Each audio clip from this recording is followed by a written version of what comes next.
Hello everyone, हमारे इस नए चैनल पे यह हमारा पहला वीडियो है। मैं सोबिन गुप्ता, न्यूट्रिशनलिस्ट एंड रिसर्चर, आपके लिए स्वास्थ्य संबंधित हर दिन एक नया वीडियो लेते आऊँगी। इस वीडियो पे जो भी इंफॉर्मेशन आपको मिलेगा वह सही और सटीक रिसर्च पेपर बेस्ड होगा। तो अपने घर वालों के स्वास्थ्य के लिए इस चैनल को सब्सक्राइब करें और शेयर करें। आज का हमारा टॉपिक है डायबिटीज़। डायबिटीज़ क्यों? डायबिटीज़ तो बहुत कॉमन है क्योंकि हर घर में एक व्यक्ति ज़रूर होगा जिसको डायबिटीज़ है। बट इसको मैनेज रखने के लिए और क्रॉनिक स्टेज पे न पहुंचने देने के लिए हमें सही जानकारी होना बहुत ज़रूरी है। तो आइए जानते हैं डायबिटीज़ के बारे में। डायबिटीज़ को अगर हम आम भाषा में देखें तो हम शुगर के नाम से जानते हैं या फिर मधुमेह हिंदी में, बट साइंटिफिकली इसको डायबिटीज़ मेलिटस बोला जाता है, जो दो ग्रीक और लैटिन वर्ड से मिलके बना हुआ है। अब डायबिटीज़ में होता क्या है कि अगर हम नॉर्मल ब्लड वेसल लेंगे तो इसमें कुछ ही कण होते हैं ग्लूकोज के, क्योंकि जैसे ही ग्लूकोज का लेवल बढ़ता है वो मेटाबोलाइज हो जाता है। लेकिन डायबिटिक कंडीशन में ग्लूकोज का लेवल बढ़ता है और बड़ा ही रह जाता है क्योंकि वो मेटाबोलाइज नहीं हो पाता। यह कब होता है? जब हम खाना खाते हैं तो वो पेट तक पहुंचता है और पेट में पहुंचते ही उसके बाद पेट में पहुंचने के साथ ही डाइजेशन जो शुरू होता है वो जाके स्मॉल इंटेस्टाइन और लार्ज इंटेस्टाइन पे ख़त्म होता है। स्मॉल इंटेस्टाइन में जो हम खाते हैं उसके छोटे छोटे पार्टिकल हो जाते हैं और जो ग्लूकोज के फॉर्म में हमारे ब्लड वेसल में पहुंचता है।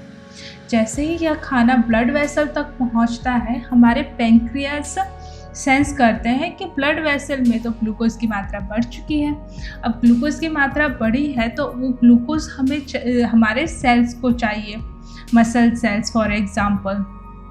अब मसल सेल्स पे अगर हम देखें तो ये कुछ रिसेप्टर होते हैं जिनको हम इंसुलिन रिसेप्टर्स के नाम से जानते हैं।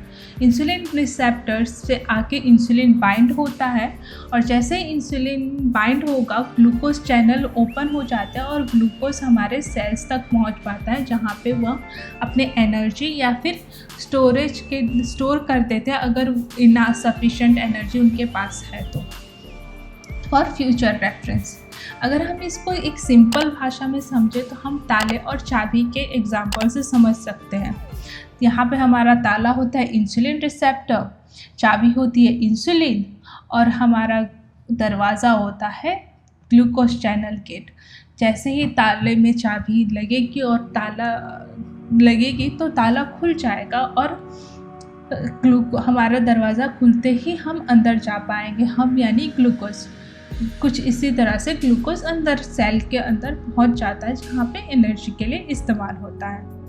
बट हमारे जो टाइप ऑफ डायबिटीज़ है, जैसे कि टाइप 1, टाइप 2 और जेस्टेशनल डायबिटीज़, उसमें कुछ ना कुछ प्रॉब्लम हो जाती है जिसके वजह से हम इसको यूटिलाइज नहीं कर पाते। तो प्रॉब्लम क्या होती है? अगर हम टाइप 1 डायबिटीज़ की बात करें तो टाइप 1 डायबिटीज़ में इंसुलिन प्रोड्यूस ही नहीं होता। अब इंसुलिन नहीं है तो ग्लूकोज सेल्स के तक नहीं पहुंचेगा, इसीलिए हमें टाइप 1 डायबिटीज़ में हमें एक्सटर्नली थ्रू इंजेक्शन इंसुलिन लेना पड़ता है। अब यह क्यों होता है? इंसुलिन प्रोड्यूस होना बंद इसलिए हो जाता है क्योंकि मोस्ट ऑफ द केसेस में तो ये जेनेटिक होता है। हमारे फोर फादर्स या फिर हमारे मदर फादर किसी ना किसी को टाइप 1 डायबिटीज़ होगा जिससे हमें भी पास ऑन हो जाता है। लेकिन कुछ लोगों में ऑटो इम्यून डिसऑर्डर होता है, जैसे कि जो हमारे इम्यून सेल्स होते हैं वो हमारे फॉरेन बॉडीज़ यानी कि वायरसेस, बैक्टीरिया, इनसे लड़ने के लिए हमेशा तैनात रहते हैं एक फ़ौजी की तरह। बट कभी कभी वो हमारे खुद के सेल्स, जो हमारे इंटरनल सेल्स होते हैं, उनको फॉरेन बॉडीज समझकर उस पर अटैक कर देते हैं। यहाँ पे भी कुछ ऐसा ही होता है। यहाँ पे बीटा सेल्स को किसी माल फंक्शन की वजह, ऑटो इम्यून सेल्स में माल फंक्शनिंग की वजह से अपने बीटा सेल्स को ही फॉरेन बॉडीज समझ के उसको अटैक करके डिस्ट्रॉय कर देते हैं, जिसके वजह से इंसुलिन प्रोड्यूस होना बंद हो जाता है। Type 2 diabetes. अब टाइप 2 डायबिटीज़ में इंसुलिन तो प्रोड्यूस होता है, इसीलिए हमें इंसुलिन लेने की ज़रूरत नहीं पड़ती। बट इसमें क्या होता है कि या तो इंसुलिन की मात्रा बहुत कम होती है, या तो इंसुलिन रिसेप्टर इंसुलिन को सेंस नहीं कर पाता, या फिर सेल्स रिस्पॉन्ड नहीं कर पाते इंसुलिन को।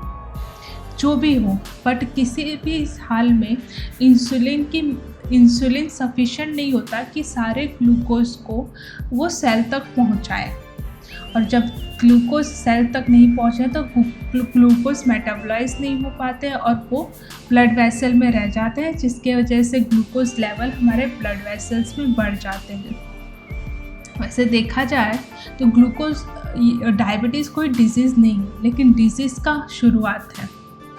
जेस्टेशनल डायबिटीज़, इसको हम टेम्पररी डायबिटीज़ भी बोल सकते हैं, जो हम गर्भवती महिलाओं में देखते हैं। मोस्टली क्या होता है, जब शिशु गर्भ में होता है तो प्लेसेंटा कुछ हार्मोन्स रिलीज़ करते हैं, जो हार्मोनल इम्बैलेंस की वजह से इंसुलिन रेजिस्टेंट हो जाते हैं। जैसे कि इंसुलिन काम नहीं करते, रेजिस्टेंस यानी कि काम नहीं कर पाते हैं। यह डायबिटीज़ मोस्टली जैसे ही डिलीवरी होती है उसके बाद उससे मदर जो होती है वो फ्री हो जाती है। अब डायबिटीज़ के सिम्टम्स क्या है, कैसे हमें पता चलता है कि हमें डायबिटीज़ हो चुकी है और हमें अभी चेकअप की ज़रूरत पड़ती है। मोस्टली डायबिटीज़ में हमें extreme hunger, increase thirst, frequent urination देखने को मिलता है। मूड चेंज भी एक वन ऑफ द सिम्टम्स है। अब इसलिए होता है क्योंकि हमारे ब्लड में ग्लूकोज की मात्रा बढ़ चुकी है, जिसकी वजह से हमारे किडनी पे प्रेशर आता है। किडनी हमारा मोस्टली यह चाहता है कि जो भी एसेंशियल न्यूट्रिएंट्स है वो रीअब्जॉर्ब करे और non essential waste through urine pass on हो, लेकिन जिस ग्लूकोज की मात्रा बहुत ज़्यादा बढ़ने की वजह से वह ग्लूकोज यूरिन के थ्रू निकलता है, और यूरिन के साथ निकलते हुए और बाकी फ्लूइड भी लेकिन निकलता है, जिसकी वजह से हमें फ्रीक्वेंटली यूरिनेशन करना पड़ता है, और जिसकी वजह से हमारी बॉडी डिहाइड्रेट हो जाती है और हम बहुत ज़्यादा पानी पीने की तलब लगती है।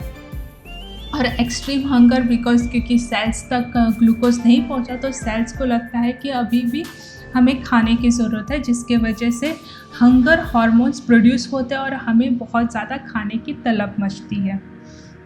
इसमें मूड स्विंग होना तो बहुत जाहिर सी बात है, और सिंस सेल तक खाना नहीं पहुंचा तो सेल्स ग्लूकोज के बजाय फैट सेल्स और मसल्स को ब्रेक डाउन करने लगते हैं और उसको यूटिलाइज करते हैं अपने फंक्शनिंग के लिए, जिसके वजह से मसल और फैट लॉस होता है और हम वेट लॉस करते हैं, जिसके वजह से हमें वीकनेस और चक्कर आना भी कॉमन है।